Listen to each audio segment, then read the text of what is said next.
6년 차가 됐고요. 6년 동안 지금 자사 브랜드 10개 정도 운영을 하고 있고, 직영점 14개, 가맹점 한 80여 개 정도 운영을 하고 있는 회사입니다. 근데 사실 외식업 자체가 저는 가장 매력이 있었다고 느낀 거는 수익률이었어요. 뭐 한 달에서 500에서 1000만 원 정도는 충분히 벌어가실 수 있어서.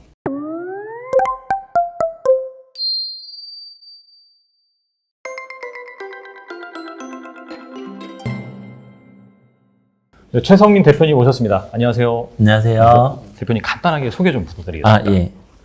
저는 지금 SPM이라는 회사를 운영하고 있는 최석민이라고 합니다. SPM은 지금 이제 6년 차가 됐고요. 6년 동안 지금 자사 브랜드 10개 정도 운영을 하고 있고, 직영점 14개, 가맹점 한 80여 개 정도 운영을 하고 있는 회사입니다. 그래서 저희가 하는 일은 보통 외식업 매장을 만들고 운영 관리하는 것까지 하고 있고요. 그리고 뭐 프랜차이즈 사업도 전개를 하면서 프랜차이즈 브랜드들 키워내는 일을 같이 하고 있습니다. 그러면은 외식업 브랜드 관련해서 총 10개 이상 이렇게 브랜드를 런칭하셨고, 좀 소비자들이 내지는 그냥 사람들이 딱 들으면 알만한 그런 브랜드 뭐가 있을까요? 최근에는 가장 좀 잘 되고 있는 거는 초이다이닝이라는 브랜드인데, 네네. 개수가 많지는 않아요. 그래서 아마 그래도 서울권에 있는 하플 자주 다니시는 분들은 한 번쯤은 들어보셨을 거예요. 제가 하프를 안 다녀가지고 더 생소하긴 한데 아마 잘 아실 거라고 생각됩니다. 그러면 제가 듣기로는 이게 한 6년 만에 그렇게 이제 일구신 성과라고 들었어요. 그러니까 정말 6년 전에는 아무것도 없는 그런 상황에서 지금 거의 한 연매출 80억 정도를 달성하셨다는 걸로 알고 있는데, 처음에 어떻게 이렇게 사업을 하게 됐는지 궁금하거든요. 저 같은 경우는 원래 사업을 하려고 계속 이제 뭐 어떤 걸 할지 고민을 했었는데요. 지하 2층에서 제가 시작을 했었어요. 지하 2층에 그때 당시에 이제 자본금이 없었어서 샵앤샵으로 카페를 운영을 했었거든요. 네, 약간 일반 뭐 커피 파는 그런 데 말씀하신 건가요? 네. 근데 이제 아무래도 지하 2층에 누가 커피 마시러 오진 않잖아요. 그렇죠. 네. 거기가 이제 공유 오피스였어요. 공유 오피스에서 저희 이제 커피 기계를 갖다 놓고 거기에서 이제 커피를 판매했던 거거든요. 그래서 그때 당시 어떻게 보면 공유 오피스랑 저희랑 이제 뭐 협업 관계 형식으로 이제 사업을 시작을 했었었는데, 진짜 그때는 기계 비용 정도만 가지고서 시작을 했었던 것 같아요. 그때 1인 창업이셨던 거예요, 그러면? 같이 했던 친구들이 있었는데 지금은 이제 다들 각자 할 일들을 하게 됐고, 저만 좀 끝까지 해보자 해서 여기까지 왔습니다. 근데 이제 그 공유 오피스 지하 1층에서 그렇게 이제 기계를 들여놓고 거의 뭐 자본 거의 없이 시작을 하셨는데, 뭐 어떤 게 계기가 돼가지고 이렇게 확장을 하실 수가 있었는지 그게 궁금하긴 하거든요. 아무래도 제가 그때 당시에 이제 손님들을 끌어모으려고 했던 전략 중에 하나가 콘텐츠 마케팅이었어요. 그래서 뭔가 그 안에서 이루어질 수 있는 강의나 뭐 이런 그룹 스터디 같은 것들을 이제 많이 만들어서 손님들을 오게 했었는데요. 그때 이제 뭐 구청이나 뭐 이런 유관기관과도 협업을 해서 저희 공간에서 다양한 좀 강연회 같은 것들을 열었었는데, 그때 이제 그게 구청에 조금 알려져서 저한테 프로젝트 제안이 온 게 있었어요. 그런 케이스로 이제 새로운 프로젝트를 맡기도 하고, 저도 이제 확장에 대한 고민을 계속 하다가 이제 그 지하 2층 공간을 스터디 카페로 리브랜딩을 해서 매출을 어떻게 보면 최대치까지 키웠었는데, 그때 당시에는 줄 서서 들어오는 스터디 카페였거든요. 그래서 근데 이제 현실적인 부분을 고려했을 때 이런 크기로 이런 규모로 스터디 카페를 차리려면은 2억 정도는 필요할 것 같다라는 생각이 들었고, 그 돈을 모으려면 또 이제 시간이 상당히 많이 걸릴 것 같다라는 좀 판단이 서서, 그때 당시에 이제 그 카페 뭐 이런 피터팬이나 이런 카페, 네이버 카페에 매물 올라온 것들 있잖아요. 거기에 이제 제가 좀 컨택을 해서 내가 대신 한번 운영을 해보겠다. 그러면은 약간 좀 장사가 잘 안 되는 그런 카페를 어떻게 본다면 약간 좀 인수라든지 뭐 운영 대행 이런 것 통해서 이제 좀 확장을 하신 거라고 볼 수 있을까요? 그렇게 시작을 했고, 그렇게 하면서 이제 구청에서 또 이제 맡게 된 프로젝트 하면서 이제 뭔가 사업의 발판으로 삼았던 것 같아요. 그러면 그렇게 해서 약간 그 스터디 컨셉의 카페가 좀 잘 된 거고요. 그죠? 예. 그래서 그걸 확장을 하면서 추가적으로 계속해서 이제 브랜드를 런칭하신 거잖아요.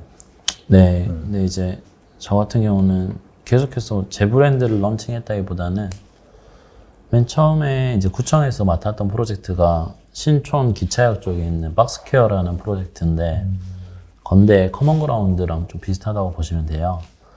그 프로젝트를 하면서 이제 외식업에 종사하시는 분들 많이 좀 알게 되고, 그때 이제 제가 지금 하고 있는 카페코지라는 브랜드를 만든 제 대표자분이랑 좀 인연이 돼서 그때 이제 카페코지 프랜차이즈 사업을 같이 하게 됐고요. 그리고 그 이후에 이제 제가 그 이대 쪽에 있는 어플집을 조그만한 걸 인수를 해서 거기를 조금 리브랜딩해서 운영을 했는데 그게 또 조금 잘 돼야지고 이제 그 두 가지가 어떻게 보면 조금 성장하는 주춧돌 역할을 했던 것 같아요. 그렇게 해서 이제 직영을 초반엔 좀 확보를 하신 다음에 네. 나중엔 잘 되다 보니까 이제 프랜차이즈까지도 이제 확산을 네. 하신 거라고 이제 보면 될까요? 네. 그래서 카페코지 같은 경우도 프랜차이즈 준비하고 1년 동안은 뭐 큰 확장성이 있지는 않았었는데 1년 정도 됐을 시점부터 이제 문의가 갑자기 좀 많이 들어오기 시작했었어요. 네. 그래서 그때가 좀 코로나 시작할 때쯤이기도 했었는데 코로나 시기임에도 그래도 제가 좀 소자본 창업으로 이제 창업을 시켜드렸다 보니까 생각보다 많은 분들이 좀 계약을 하셨었거든요.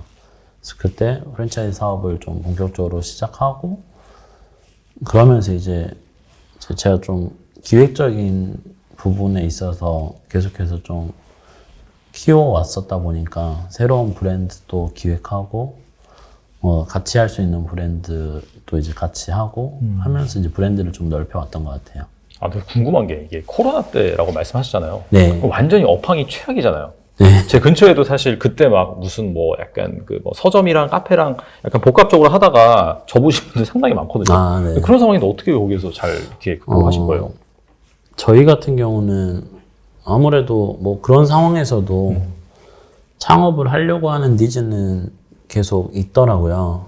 그리고 저희가 이제 소자본 창업이었고 이제 저희만의 조금 색다른 아이템을 가지고서 이제 브랜딩을 하다 보니까 특히나 이제 창업하시려는 분들 중에 카페 창업하시고 싶어하는 분들이 많이 있는데 그분들이 많이 연락을 주셨던 것 같아요. 네. 색다른 그 아이템이라고 하는데 뭐가 있을까요? 저희는 이제 컨셉이 약간 베트남 컨셉이에요. 그래서 약간 베트남 우리 동남아 놀러 가면은 네네. 홈카페를 가장 많이 접하시곤 하는데 그렇죠. 네, 맞아요. 저희는 이제 그게 한국에 들어오기 전부터 약간 그런 컨셉으로 브랜드를 만들어서 운영을 하고 있었거든요. 네. 그래서 지금 청주나 오창에 보면은 이제 저희 매장이 좀 완전 동남아 스타일로 잘 만들어져 있어요. 그래서 지금 이제 한 몇 년이 됐는데 아직까지 꾸준히 운영이 잘 되고 있거든요. 알겠습니다. 그 코로나 시국에도 이렇게 색다른 아이템으로 경쟁력을 가져가시다 보니까 또 창업 문의가 계속해서 들어왔고 또 네. 잘 운영할 수 있는 네. 그런 원동력이 됐다. 그렇게 볼 수 있을 것 같고 그렇다면 첫 창업과 지금 뭐 수입을 비교한다라고 한다면 한 몇 배 정도 드신 거예요? 현재 기준이요? 네. 사실 뭐 수익은 항상 변동성이 있긴 한데 맨 처음에는 진짜 제가 수익이 거의 바닥이었다고 생각을 해주시면 되는데 진짜 많이 벌 때는 50배 이상 벌었던 것 같아요. 네. 확실히 이게 사업이라는 것 자체가 계속해서 늘려나가면 늘려나갈수록 레버리지 효과가 발생하다 보니까 네. 사실 뭐 얼마 정도 뭐 뛰었다라는 건 큰 의미가 없을 것 같아요. 왜냐면 처음에 시작했을 때 자체가 네. 워낙 이제 그때는 사실 거의 남길까 말까 그 수준이잖아요. 네. 그래도 이제 아까 말씀하신 것처럼 연매출 뭐 80억 뭐 그렇게 하시니까 그 정도 감이 있으실 거라고 생각이 되고 그렇다면 대표님에게 다시 한 500만 원을 누가 빌려준다라고 한다면은 지금은 좀 어떻게 시작할 것인지 좀 궁금하거든요. 사실 뭐 지금 기준에서는 돈이 중요한 건 아닌 것 같아요. 제가 괜찮은 아이템이 있으면은 이걸 가지고 뭐 투자를 하실 분들을 뭐 모집을 하든 뭐 그런 사람들을 찾아가서 만나든 해서 어필을 할 수 있을 것 같아요. 돈이 중요한 건 아니다. 네. 그리고 이게 약간 좀 저희 채널 예. 공식 질문이긴 하거든요. 예. 뭐냐면은 1억 모으기를 어떻게 하시겠냐. 아시다시피 지금 매크로 환경이 금리가 오르고 그러다 보니까 뭐 전반적으로 지금 자산시장도 안 좋고 그래서 뭐 짠탱크다 저축이다 뭐 은행이라든지 그런 쪽에서는 막 특판 예금에서 뭐 5%, 6%, 7%, 8%까지 막 팔고 그러잖아요. 네. 대표님이라면 약간 이 현 시점에 1억을 만든다라고 한다면 어떻게 하실지 좀 궁금합니다. 이거 어떻게 보면 종잣돈 모으기인 거네요. 그렇죠. 네. 네. 근데 사실 외식업 자체가 저는 가장 매력이 있었다고 느낀 거는 수익률이었어요. 그러니까 외식업을 수익성으로 따졌을 때 네. 정말 잘 되는 매장 같은 경우는 뭐 한 8개월에도 회수를 하거든요. 실제로 저희도 한 매장에서 한 창업비용 한 1억 2천 정도 들였는데 순수익이 2,500씩 꾸준히 나오고 있는 매장이 있어요. 와. 그래서 그런 거 같은 경우는 수익률로만 따지면 사실 엄청난 거니까 ROI가. 그래서 전 사실 뭐 그래서 재테크를 저는 이제 계속 매장에 투자를 하는 형식으로 제가 직영점을 많이 하는 이유가 그런 건데 뭐 아무래도 이제 저한테 그런 문의를 많이 주시는 분들이 어쨌든 자본금이 많이 없고 뭐 자기 이제 실력이나 이런 게 검증이 안 됐을 때 어떻게 시작을 해야 되냐 이런 문의를 많이 주시거든요. 네네. 저 같은 경우 어쨌든 지금 현실적으로 할 수 있는 거는 배달 창업인 것 같아요. 배달 창업. 네. 그래서 배달 창업도 잘 만들면은 네. 뭐 한 달에 그래도 5, 600 이상씩은 가져가실 수 있거든요. 그것도 약간 거의 무자본이고. 네, 거의 이제 뭐 요즘에는 공유 주방이나 이런 것들도 많이 있다 보니까 네. 보증금 뭐 한 1, 200 정도 내고 뭐 월세만 내면은 안에 주방 집기나 이런 것들도 다 있는 경우도 있고 네. 뭐 혹은 그런 공간을 임대를 해서 뭐 주방 집기 해봤자 1, 2천 정도면 하니까 그래서 그렇게 만들어서 뭐 잘 되게 하면은 뭐 한 달에서 500에서 1,000만 원 정도는 충분히 벌어가실 수 있어서 그렇게 해서 종잣돈을 만들어서 또 새로운 걸 창업하고 이런 식으로 좀 해나가야 되지 않을까 저는 이렇게 이제 조언을 해드리고는 있거든요. 말씀하신 거를 생각해 본다면은 한 1년에서 2년 정도면 1억 만들 수가 있겠네요. 네. 그거 한다면. 네. 근데 약간 이게 일반적으로 그 사람들의 인식 속에는 어떤 생각이 있냐면은 이것저것 다 하다가 안 되면 마지막에 하는 게 음식점이다.